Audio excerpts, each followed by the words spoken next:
to Video 3 of Elements of Writing by E.B. White and William Strunk.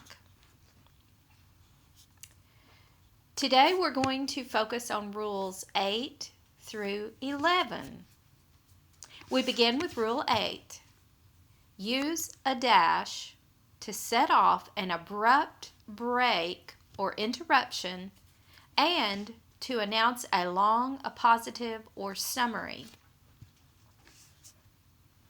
A dash is a mark of separation, stronger than a comma, less formal than a colon, and more relaxed than the parentheses. Here is an example of an appropriately used dash. Pay attention. His first thought on getting out of bed, if he had any thought at all, was to get back in again. Boy, can I relate to that statement sometimes. Okay, now let's get to the point of this. The interruption is an additional thought, or should I say, if he had any thought at all, the additional interruption is separated from the main point of the sentence by using a dash. The main point is his first thought on getting out of bed was to get back in again. You will notice that the dash indicates just a minute thought the author of this sentence had. And because it is an interruption to the main part of the sentence, inserted in the middle, it's set off with a pair of dashes, before and after. Let's look at another example. This interruption comes at the end of the sentence, therefore it only requires one dash.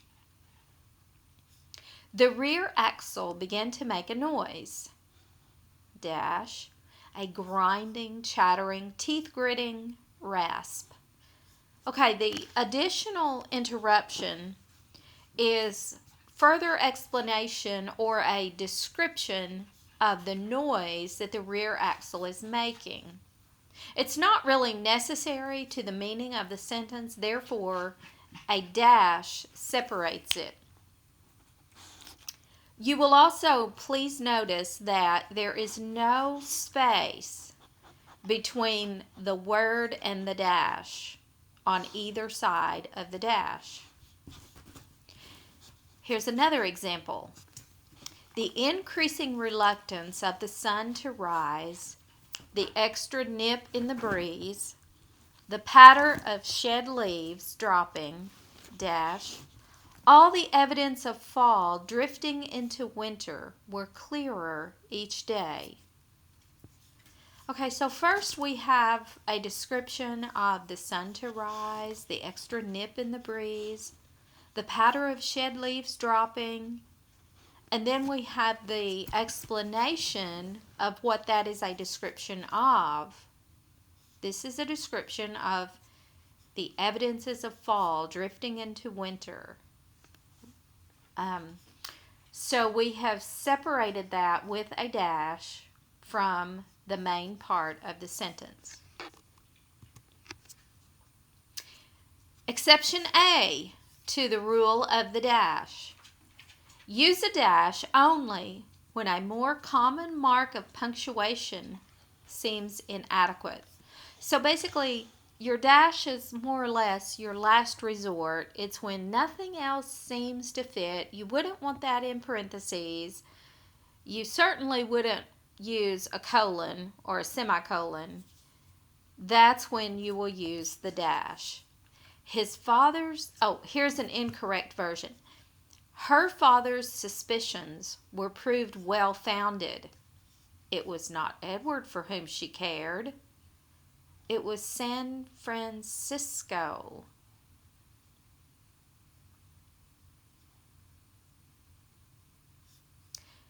This is not correct because the dash indicates the interruption is the unnecessary takeout, and what is left makes a complete sentence. Let's read that sentence as though we take out the interruption that is separated by the pair of dashes.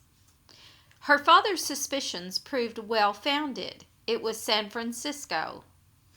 Okay, that does not make sense. You could not connect those two and make clear sense. Therefore, the interruption is considered necessary, and you do not need dashes. In fact, dashes make the sentence more complicated. Here is the correct form. Her father's suspicions proved well-founded, period. It was not Edward for whom she cared, comma, it was San Francisco. Okay, so make sure when you use your dashes that you truly are using them appropriately. Test it. Pull out the section that you've used the dash with and see if the rest of the sentence combined can make clear sense. If not, get rid of your dashes and set it up appropriately using a period or a comma or both. Here's another incorrect version. Violence, dash, the kind you see on television, is not, dash, is not honestly violent, dash, there lies its harms. Oh my goodness, we have dash, dash, dash. We are so confused. This does not make sense. If we pull out the two dashes, violence, there lies its harm. Okay, what are we trying to say here? The sections that we've put the dashes is actually pertinent information in order for the sentence to make sense. So let's read this again. This is the case where you need the commas. Violence, the kind you see on television, is not honestly violent, period. There lies its harm. Okay, now we see how the sentence is leading us to believe that what we see on television is not honest violence because it's make-believe, but it leads some viewers to recognize violence is okay, and that is the harm. It is a misleading preconception. Therefore, your dashes are not to be used in a sentence such as they are used here. Rule 9.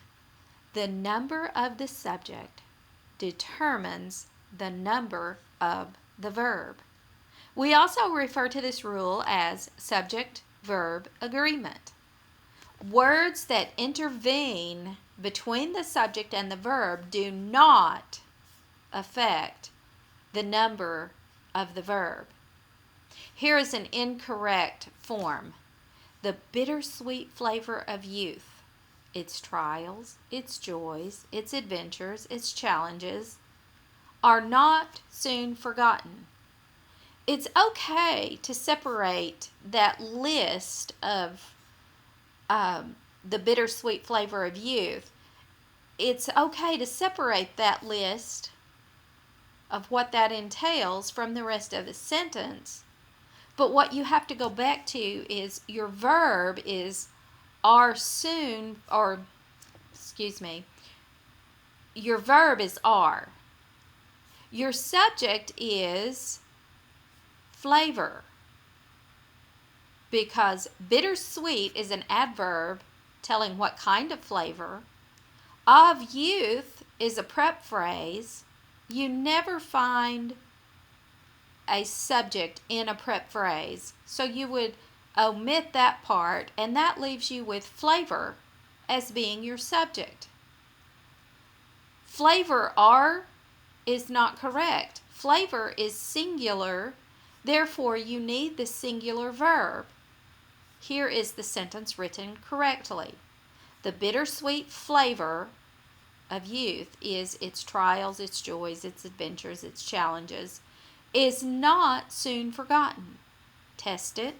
Flavor, singular, is singular verb.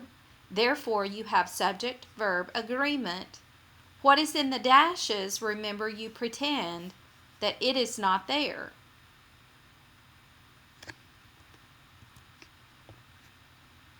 Here's an exception.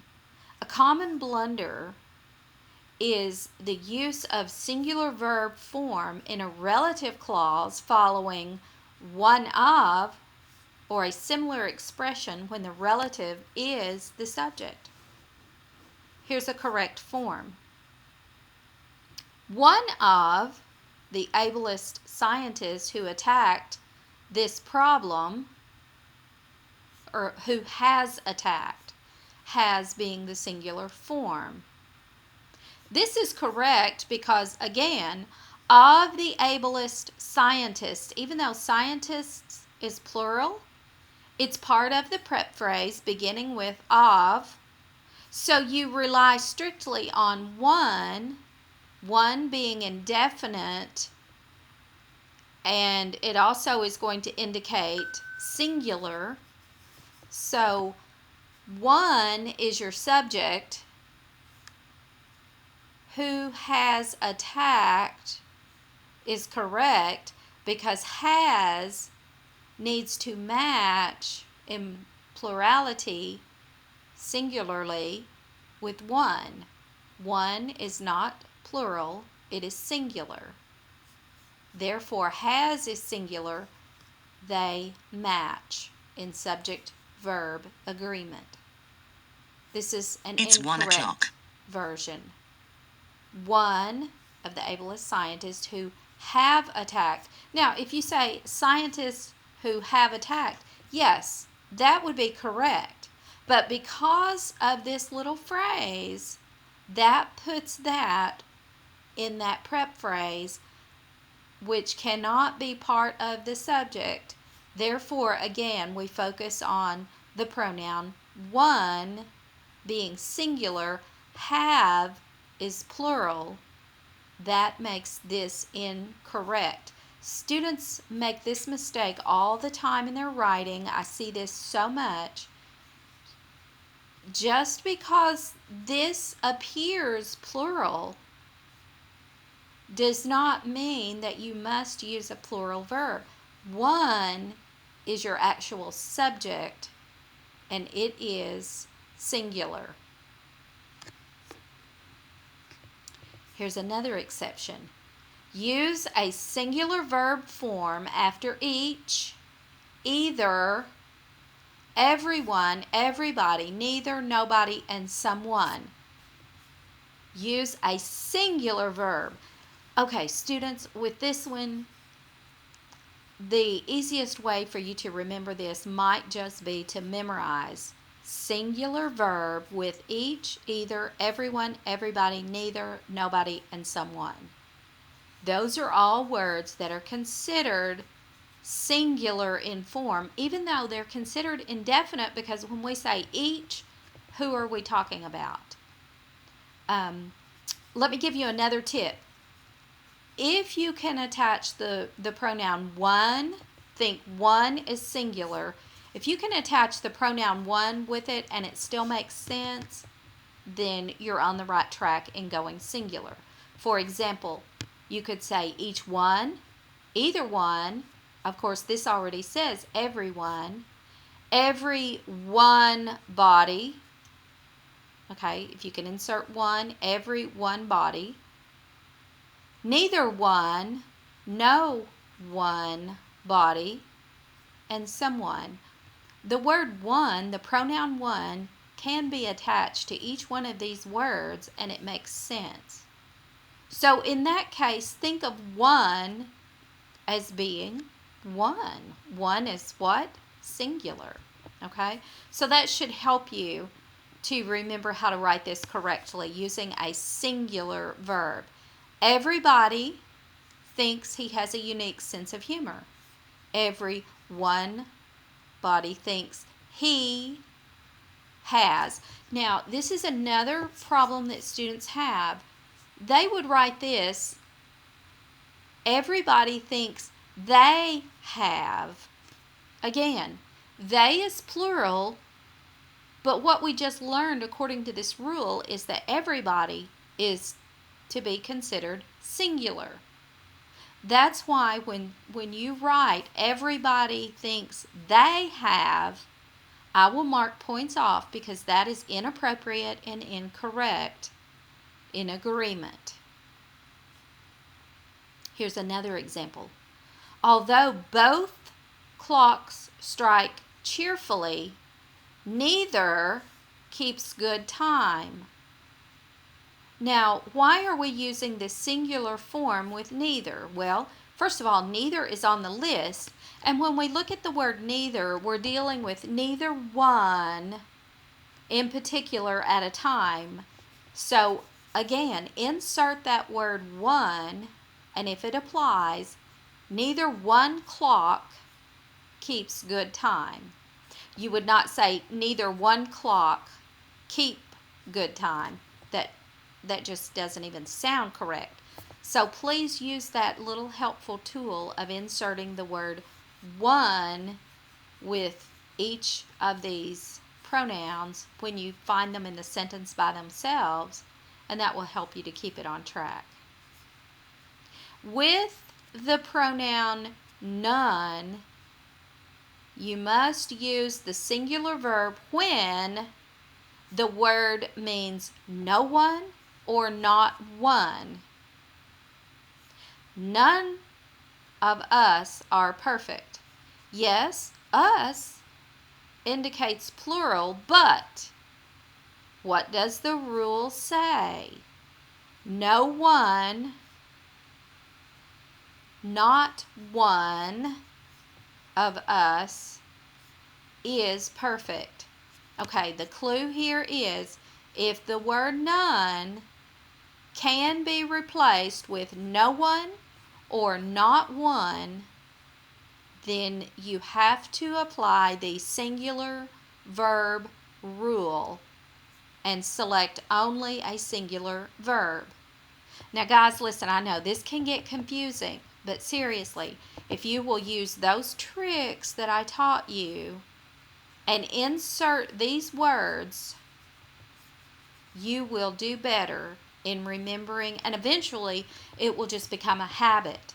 You may have to refer back to this and say, oh, will this work here? If you have to refer back to it over and over, eventually it will become a habit and you will just start thinking like this. So please pay attention to this section of the video. Exception C. A plural verb is commonly used when none suggests more than one thing or person. None are so fallible as those who are sure they're right. None, in this case, this is referring to many, are so fallible as those who are sure they are right. Okay, if you can change it out to say many are so fallible, and the meaning is still the same, many people are so fallible, none are so fallible. Okay, so that will give you the indication that none in this case means plural, more than one. Exception D. A compound subject formed of two or more nouns joined by and almost always requires a plural verb. Almost always require a plural verb.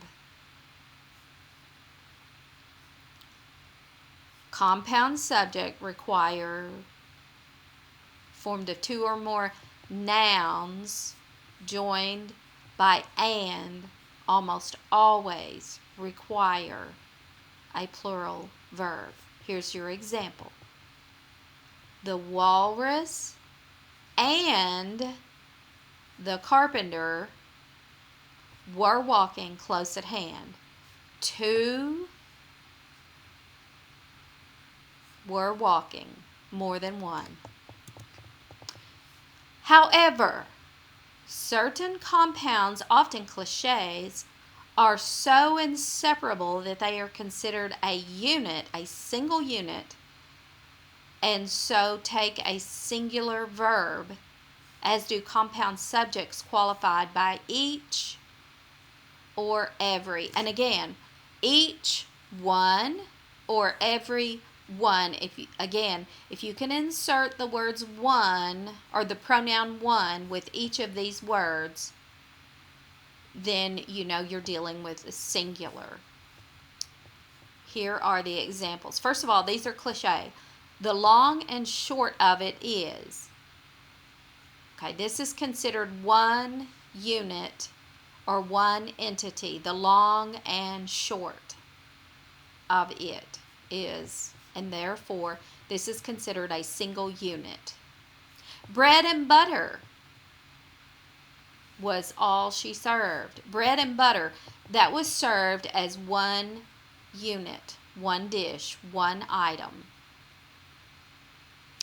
Give and take, that's considered one unit, one entity, is essential to a happy household. Every window, picture, and mirror was smashed. Now you're sitting there thinking, this is three items joined by the conjunction and, therefore it's more than one thing. No, let's go back to the every one rule. Because the word every is in front of it, you have to deal with it as though it's one entity at a time, individually. Every one window, every one picture, and every one mirror was smashed. Okay? So think in terms of the rules that I've told you, the little tricks that I've told you to apply. If you apply those tricks, you should have no difficulties. Exception E to Rule 9. A singular subject remains singular even if other nouns connected to it by with, as well as, in addition to, except, together with, and no less than. Here's an example. His speech, as well as his manner, is objectionable. You just ignore this when you have as well as, and you apply the verb to the subject speech. His speech is objectionable, as well as his manner. Okay? A linking verb agrees with the number of its subject. What is wanted is a few more pairs of hands. What is wanted is actually a clause, yes, but that is actually, that one clause is the subject. What is wanted is your subject. Therefore, is your verb. You do not match this verb with pairs of hands. Again, pairs of hands. Okay, of hands is in your prep phrase. Therefore, it cannot be your subject. This is your subject. What is wanted? Is. Here's another example. The trouble with truth is its many varieties. With truth is a prepositional phrase. Therefore, truth cannot be your subject. Trouble is your subject. Okay?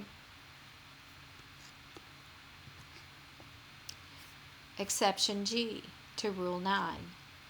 Some nouns that appear to be plural are usually construed as singular and given a singular verb. For example, politics is an art, not a science. Politics ends in S, appears to be plural. However, politics as a whole entity, politics as one unit. Therefore, it is considered a single unit. It is not each piece related to politics, but it's politics as a whole unit, one whole unit.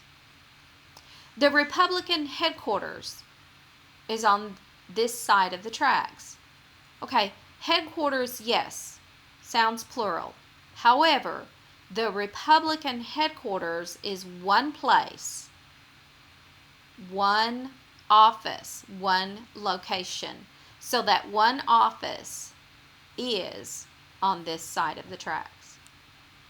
The general's quarters are across the river. Now, you're saying, okay, if headquarters is considered plural because it's one place, isn't it the same for this? Well, let's look back at this.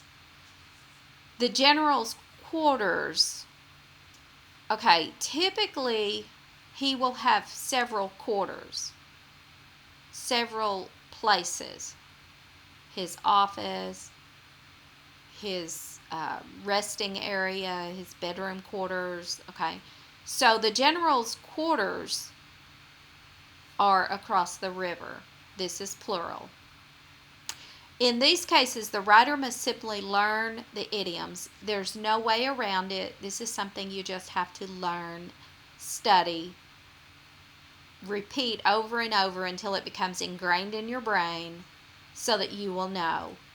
The contents of the book is singular because it's coming from one book. Contents of one book. The contents of a jar will either be singular or plural depending on what's in the jar. If it's jam, it's like one blob of jam. If it's marbles, of course you know that when you pour the marbles out of the jar, you have several marbles rolling around. So that's how you determine whether it is singular or plural. It depends on what's in the jar. Rule 10 simply says, use the proper case of pronoun. The personal pronouns, as well as the pronoun who, change form as the function as subject or object. Okay, we're going to get into this and I will help you to understand exactly what I mean by the subject function or the object function. Will Jane or he be hired, do you think? Okay, most students would say this, will Jane or him be hired? Well, you have to stop and think. Which case of pronoun is being used here? In this case, if you take away the first part, will Jane, and you can break this down, will Jane be hired?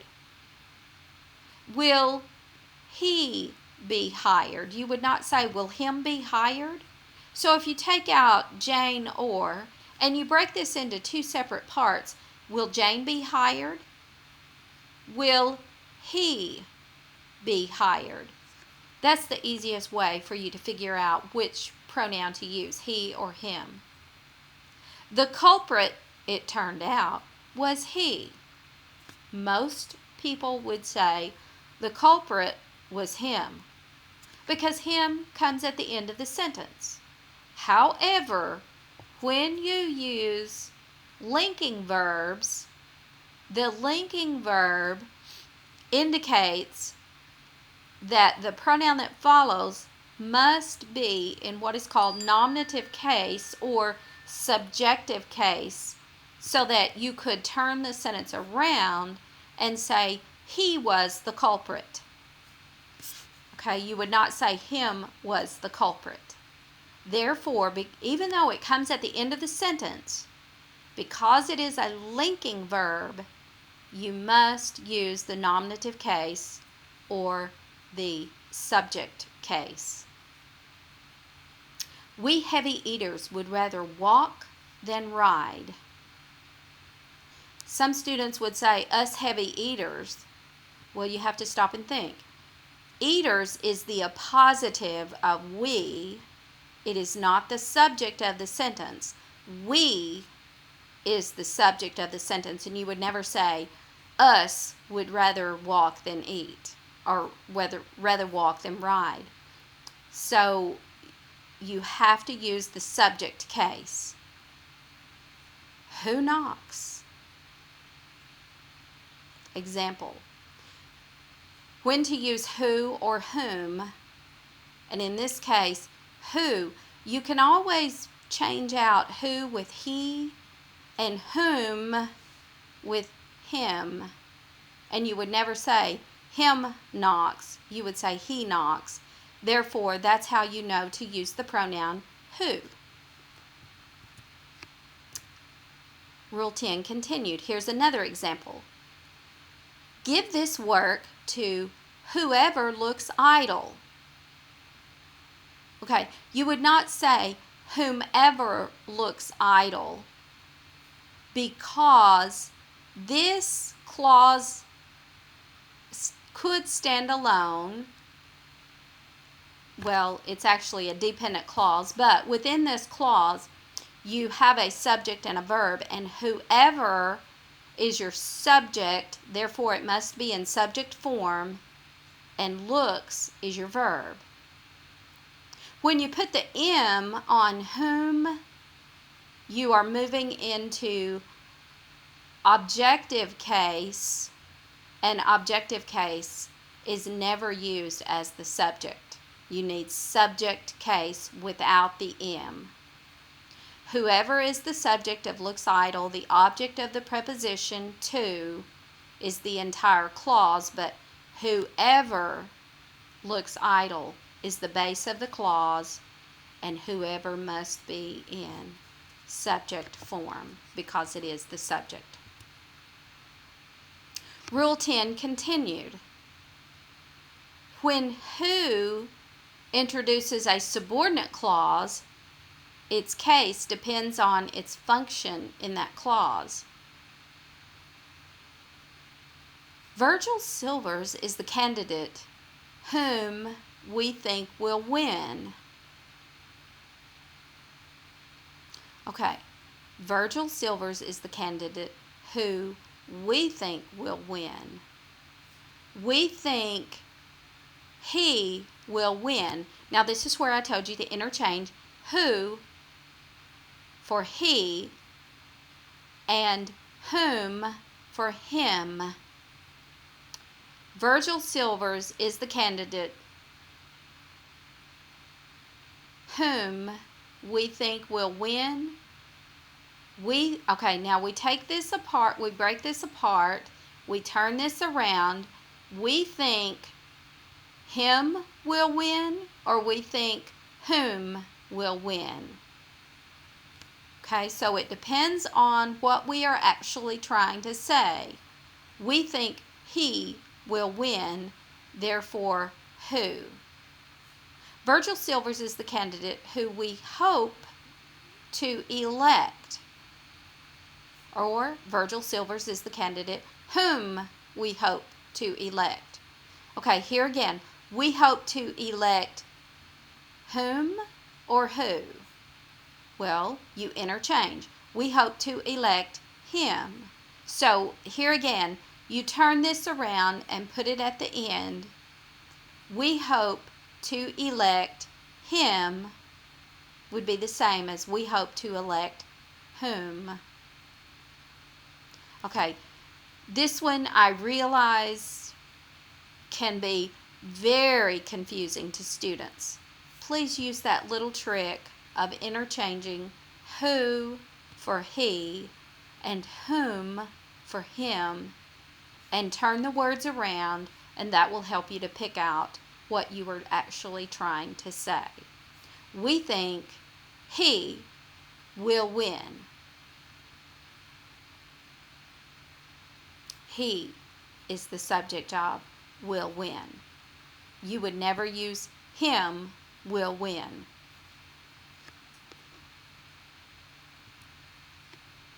Here's another exception. If you think you've been confused before, just hang on. But seriously, if you will use my tips, I can help you overcome some of these confusions.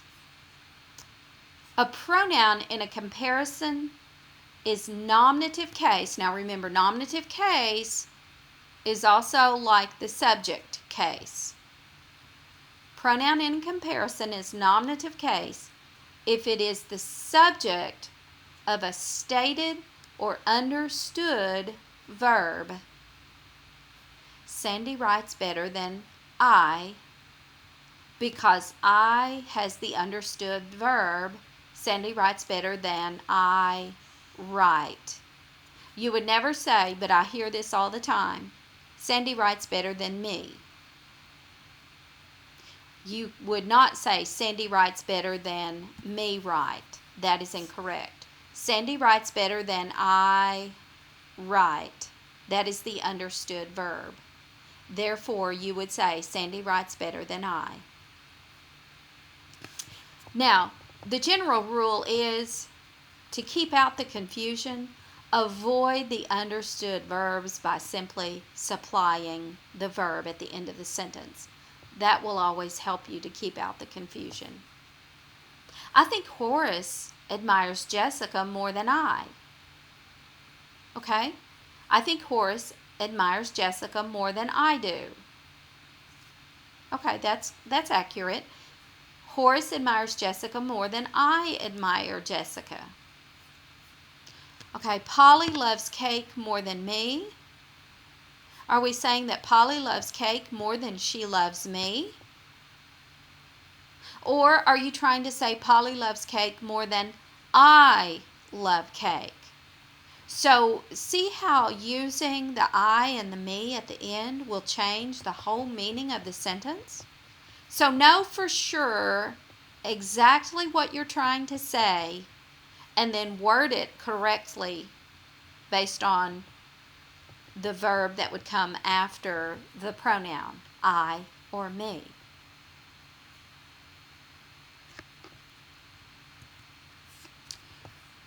The objective case is correct in these following examples. The ranger offered Shirley and him some advice on music. I have heard not just students, I've heard adults make this mistake. The ranger offered Shirley and he some advice. Okay, this is one of those cases where you take out Shirley and you read it as this. The ranger offered he some advice. Okay, that doesn't even sound right. So if you say it correctly, the ranger offered him, then you know you've got it correct and you can reinsert the Shirley and. They came to meet the Baldwins and us. You would not say they came to meet we. They came to meet us. Again, you can take out this part of it and test it to see if you're using it correctly. Let's talk it over between us. Then you and me, okay? Let's talk it over between us. Then you and me. I've heard people make this mistake and say between us and then you and I. Okay, that is not correct because this is actually a preposition and it comes after the preposition. Remember, I told you in the first, I believe in the first video, I told you that when you have, it may have been the second video, when you have a preposition, you always have an object that follows that preposition, always. In this case, we have between us and you and me. So this is still rolling from the preposition between, and you have to have the object. It's also called the objective case. You have to have the object of the preposition. Me is in objective case. I is in subject or nominative case. Whom should I ask? I should ask whom? Okay. I is in the correct form. It needs to be the nominative subjective case. Rule 10 continued. A group of us taxpayers protested. Us is the appositive. It's in apposition to taxpayers. Taxpayers is the object of the preposition of. Therefore, we have to make the pronoun in agreement with taxpayers being the object. So us is in the objective case. We is the nominative subjective case, but because taxpayers is the object of the preposition, you have your pronoun that comes before your appositive must be in objective case. D, use the simple personal pronoun as a subject. This is the awkward sound. Blake and myself stayed home. Okay, you should simply say, this sounds more eloquent in your writing, Blake and I stayed home. I know, some students try to over-accentuate the grammar rules, and then they come off sounding awkward. And it's 1:30. This is one of those cases, Blake and myself. It should just be simply stated, Blake and I stayed home. Howard and yourself brought the lunch. Oh, how awkward. Just simply say, more eloquently sounding, but simpler said, Howard and you brought the lunch. The possessive case of pronouns is used to show ownership. It has two forms. Adjectival modifier means your hat. Whose hat? Your hat. And then there is the noun format, a hat of yours. Okay, in this case, of yours is a prep phrase. Yours is the object of that prep, and you always have a noun or a pronoun as your object.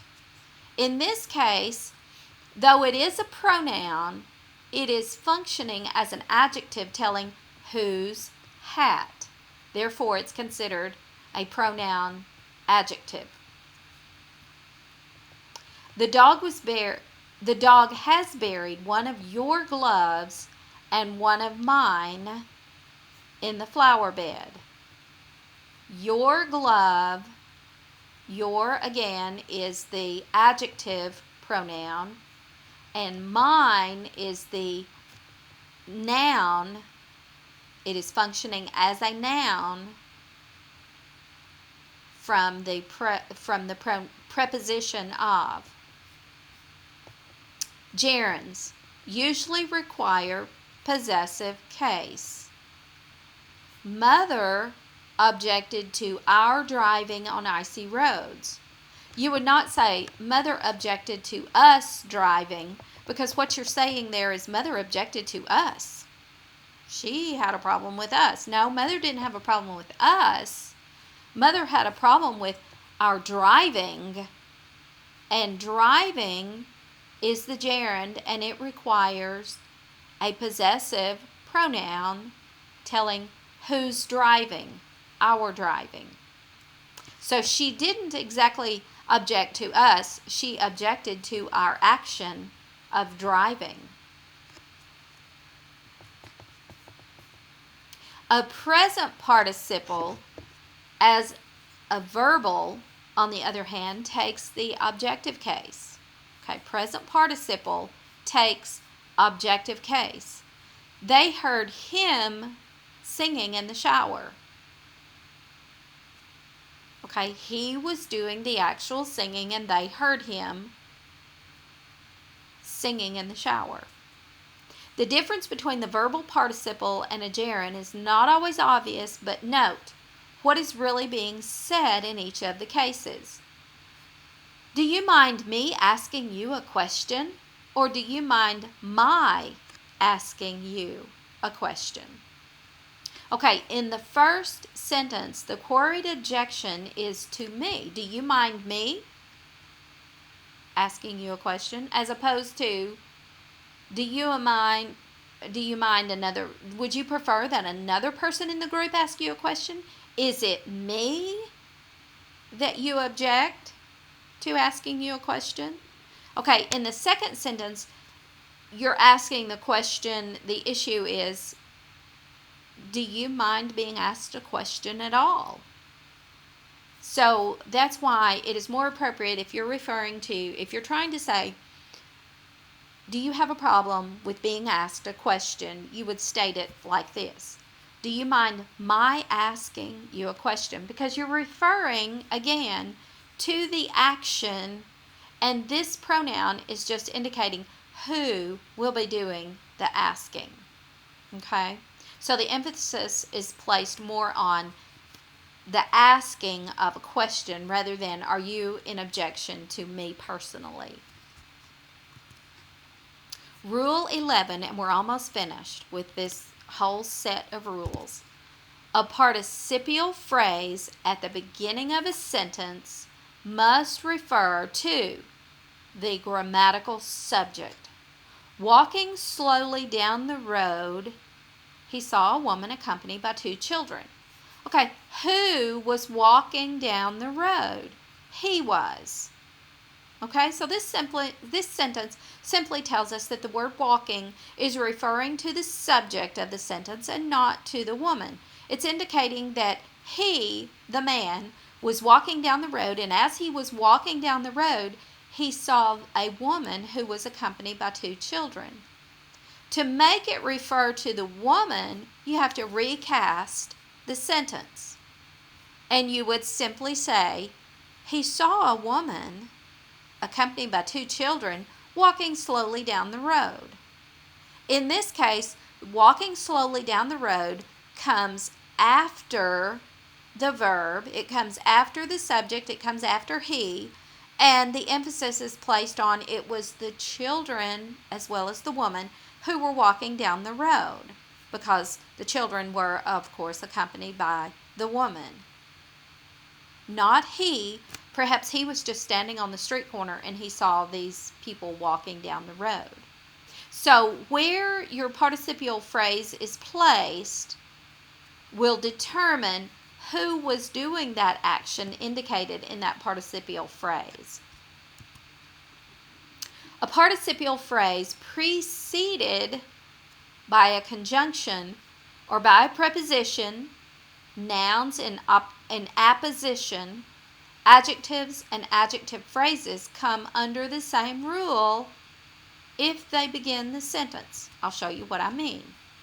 This is incorrect. On arriving in Chicago, his friends met him at the station. Okay, so his friends arrived in Chicago. No. Actually, on arriving in Chicago, he was met at the station by his friends. He's the one that arrived in Chicago. His friends just came to the station to meet him. So be careful where you place your modifiers so that they are not dangling and misplaced and modifying the wrong thing. A soldier of proved valor. They entrusted him with the defense of the city. Okay, so they are the ones who had the proved valor. But technically it should have been the proved valor was placed on the soldier. A soldier of proved valor. He was entrusted with the defense of the city. Which one of these sentences is correct?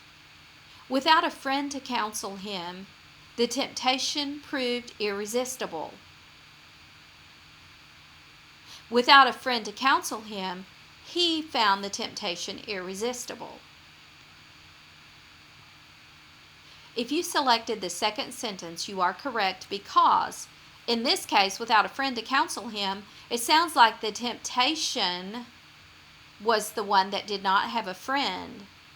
when in actuality it is he who did not have a friend to counsel him. Sentences violating Rule 11 are often considered ludicrous sentences. Here's an example of a ludicrous sentence. Being in a dilapidated condition, I was able to buy the house very cheap.